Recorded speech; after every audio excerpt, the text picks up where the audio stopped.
రాష్ట్రానికి ఆర్థిక సాయం చేయడంలోనూ అమరావతికి రాజధాని హోదా కల్పించడంలోనూ మోదీ ప్రభుత్వం తాత్సారం చేస్తోందని AP Congress chief YS Sharmila విమర్శించారు.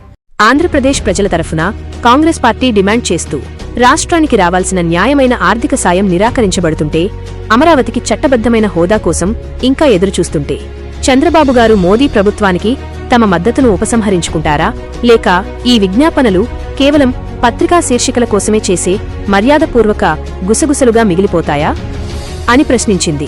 బహిరంగంగా ఫిర్యాదులు చేస్తూనే రాజకీయంగా లోబడి ఉండే మిత్రపక్షాల వల్లే మోదీ పాలన సాగుతోందని ఎద్దేవా చేసింది. ఢిల్లీలో జరిగే అన్యాయానికి సహకరిస్తూ నష్టం జరిగాక నిరసన తెలిపేవారు కాదు. రాష్ట్ర ప్రయోజనాల కోసం నిజంగా పోరాడే నాయకులు ఆంధ్రప్రదేశ్కు కావాలని కాంగ్రెస్ పార్టీ స్పష్టం చేసింది.